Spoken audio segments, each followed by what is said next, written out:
right. Well, thank you. And hello, everyone. I'm Jake Athey, and I'm honored to be here to talk about my World Blue journey over the last year and how the 10 principles of organizational democracy are helping me lead during this era of COVID-19. And so my World Blue journey began about 5 years ago after our fearless leader, Matthew Goddard, enrolled our leadership team in the Freedom Centered Leader program. And I recall I so boldly stated to Matthew and my peers, I don't need merit badges to tell me how to be a better leader. And so now 5 years and 4 quarters of World Blue training, 3 major life events and 2 wonderful kids later, and 1 global pandemic later, I was wrong. I greatly underestimated my need for personal and professional growth. And I'm glad I was wrong. And I'm glad I had a second chance to commit myself to what it means to be a freedom-centered leader. And so let me share how some of these freedom-centered leadership tools and techniques that I've learned through the program are helping me lead now during this time. So I would love to sit in front of you here and tell you that I have no fear. And that's not true. We all have fears. But my World Blue journey has taught me how to cope with fear. And we do this by asking questions like, what are you afraid of? And what would you do if you were not afraid? Now, for me, these 2 life-changing questions help me gain perspective, embrace challenges, and really bring out my best in order to help others bring out their best. And I discovered the word Ubuntu. I need to be at my best so you can be at your best. And you need to be at your best so I can be at my best. Now, early on in my leadership transformation, I became grounded in the foundations you see here in my leadership manifesto.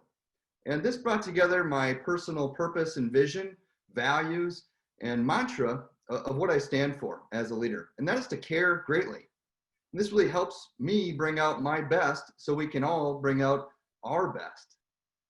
And so my mantra of care greatly was greatly inspired by Brene Brown's dare greatly. And she really moved me. I love Brene Brown. My work on transparency taught me that it's okay to be vulnerable. A lot of what Brene talks about is vulnerability. And I find that the most inspiring part of vulnerability is realizing that you don't have to have all the answers. And so no leader really wants to be labeled as incompetent. And so therefore, I don't know often feels like forbidden words as a leader. The truth is, there are just things that we don't know in the moment, especially now, and it's okay. So starting with I don't know sends us on a quest to find the answers. And it's a bold but blessed response as a leader because it gives us the chance to collect greater answers together. Now, speaking of together, I discovered the importance of role models. We're all in this together is a phrase that we've heard and said a lot during this time.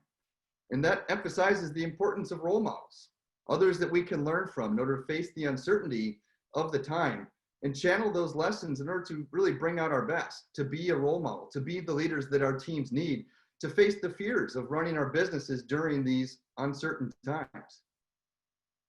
And as part of my decentralization work, I had the opportunity to interview 4 different leaders on their views of freedom-centered leadership. And that include our own fearless leader, Matthew Goddard. And it's their wisdom and experience and successes and failures that have helped me formulate my own leadership style with freedom at the center.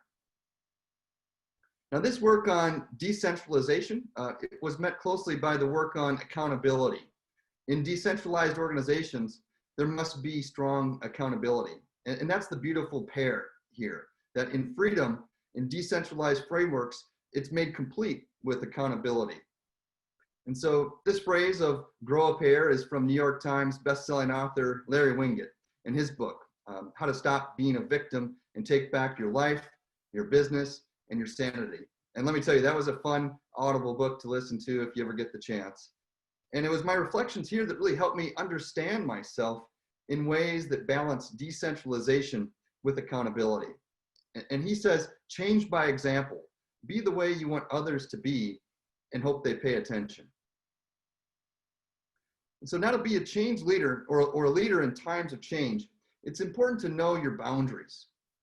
It was my work on the integrity principle that really helped me establish some boundaries for time management, for right versus wrong, especially when there is no clear uh, right or wrong answer, as well as how to establish guardrails for processing complex decisions using various decision-making models. And so leading in times of change is sure to take a lot of energy. And I'm one that could spend all of my time working through changes. And it's exhausting. And an exhausted leader benefits no one. And so it was my work on the choice principle that taught me how to manage your energy, to make the most of the time doing the things that you enjoy and that others appreciate, and really letting go of the things that you can't change. And speaking of change, in change, there's sure to be conflict. And it was my work on the dialogue and listening principle that taught me to mind the 4 agreements. And I swear that it's Don Miguel Ruiz's 4 agreements. It really helps people work through all forms of conflict. And I've cited the 4 agreements in several coaching and conflict management settings. And they include be impeccable with your word. Don't take it personally. Don't make assumptions. And always do your best.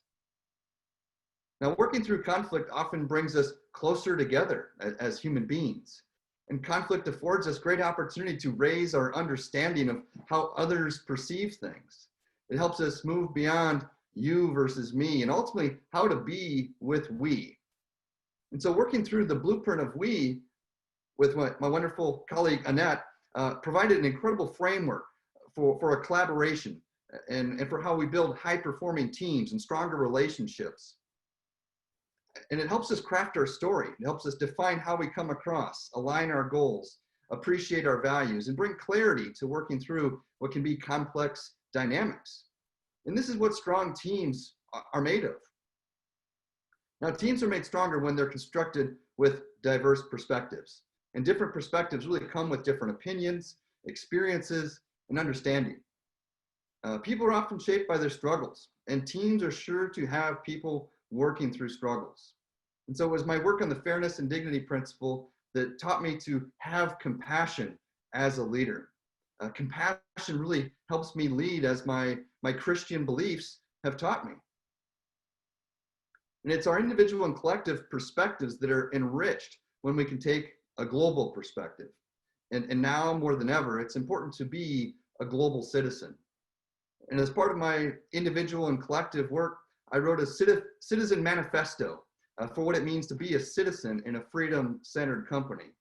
And it includes rise up, embrace the power to the edge, leave it out in the open, seize the day, and get on board.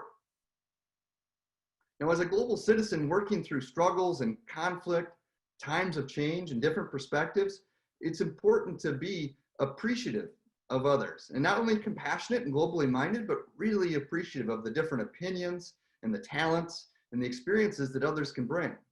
When you're appreciative, it helps bring out your best by working to bring out the best in others. Now, being a leader can be both exhausting and rewarding. And if we're running all the time, it's easy to fall back on those old habits, to slip into fear-based ways and really miss out on opportunities to be our best by helping others be at their best. So that's why it's important to take time to reflect on how you're handling certain situations based on others before. Reflect on how you're going to develop stronger companies based on the quality of the relationships we form. And reflect on how we're influencing others, really based on the behaviors that we exemplify and want present in our culture. Now, at the end of the day, the end of the journey, the end of the struggle, pandemic or otherwise, learn to love what is. Loving what is really helps you accept imperfections, to appreciate others, and to take a more optimistic approach to working through struggles. It's a more enjoyable way to work, as loving what is helps us overcome fear. It helps us push forward to try new things and really seize the day. And so with that, I would like to leave you with the famous words of Wyden's second generation founder, Mark Wyden. He says, "Nothing ventured, nothing gained. Take the chance, try it." And now I remember those words when Matthew Gonrine, our CEO, said them to me in my first week on the job 16 years ago, and I'll never forget. as I will continue to embrace those words as a freedom-centered leader. So with that, I want to say thank you to Tracy and all of the freedom-centered leaders out there. Encourage you to follow them, become one, and let's make the world a better place together. Thank you.